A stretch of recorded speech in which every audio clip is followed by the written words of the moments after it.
The mind is observed, and I, the witness, consciousness, am the observer. Hence the mind is the object, and I am the subject. But without the mind, this knowledge of object and subject cannot take place. Does this mean that the mind is the subject and object at the same time? It contradicts the principle of observer and observed being separate, as per Drisha Viveka. Okay. Manju, you have put the question very well. It's a good question. If you think seriously about these things, this question has to come. You know what the question consists of? Drisha Viveka says the observer and the observed are separate. Clearly, it works very well when you say, the first verse of the Drisha Viveka says, the world of forms is the observed and the eyes are the observer and they are separate. That's different, this is different. Clear enough. The eyes are the observed. You know, your eyes are open, closed, you need glasses, all these things you know. Who knows? The mind knows. And the eyes and the mind are separate. You are the mind watching the eyes. Clear enough. Then third stage. The mind is also the observed. You know when you are happy. You know the misery. You know that you understand. You know that you do not understand. You know that you can remember. You know that you cannot remember. All of the activities of the mind are clearly evident to something within you. So that something is the witness of the mind, and the mind is something separate from the witness. You are the witness of the mind, and through the mind, the witness of the body, and through the mind and the body, witness of the world. Okay, this is what the first verse says. Now here, a discerning person will say, hold on. Eyes are separate from the object, clear enough. Okay. One step back. Eyes are separate from the mind. Eyes are a different entity. Mind is a different entity. Clear enough. Because the mind observes the eyes. But the thoughts of the mind are evident to me. Isn't it the mind itself observing the mind? Why are you saying that there is a witness apart from the mind? Right? That's the question. It's an important question. If you actually understand the question, you are halfway towards enlightenment. And if you get the answer to the question, you are enlightened.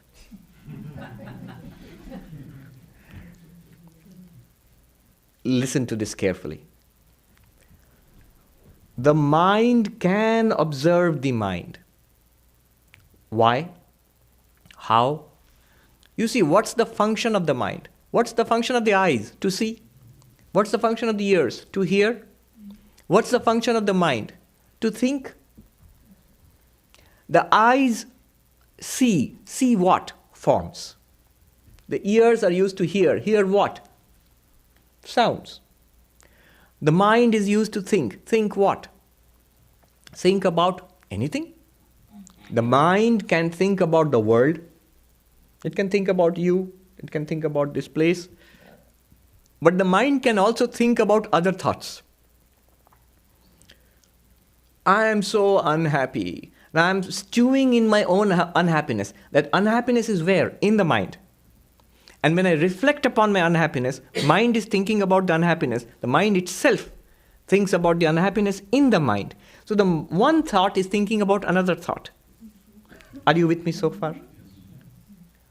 This is called introspection. It's called introspection. And remember, it's a function, a capacity of the mind. It can think about the world outside. It can think about the mind itself. Mind can think about other parts of the mind. One thought thinking about, one thought being about another. Thoughts are always about something. That something could be external, it could be internal also. When it is internal, the word you use is introspection. I'm introspecting. I'm looking into the contents of my mind. It is mind watching mind, clearly. It's one of the functions of the mind. But note that you are not always introspecting. Are you always looking into the contents of your mind? You understand the question? Sometimes you are absorbed in the world. When you are watching an absorbing game, when you are listening to an absorbing talk, you are not looking into the thoughts in your mind. You should be absorbed in the object. And somebody is performing, skilled surgeon is performing a difficult operation for hours together. The mind is completely absorbed in the action. He better not be introspecting. Yeah. What are my feelings like? Am I watching the breath? No. Keep your mind on the operation. Okay, now we are ready to answer the question. When you are not introspecting, that means when your mind is thinking about something outside, other than your mind, absorbed in something outside, this experience, did you experience it or not? You're not thinking about it, but did you experience it or not? Now there'll be a sound. Did you hear it? Now when you think that I heard it, you're getting a memory and thinking about it. But when you heard it directly, it was a direct conscious experience, right? Were you thinking about it in your mind? No. You heard it directly as a conscious experience. Your mind recognized it as a sound of clapping. And then when you look inside, okay, I remember I just experienced the Swami clapping his hands. That's the mind thinking about another thought. In both these cases, there is experience. Something is experiencing these things. When the mind is looking and thinking about things in the world, it is experienced. By what? When the mind is thinking about another thought, both of these are experienced. By what?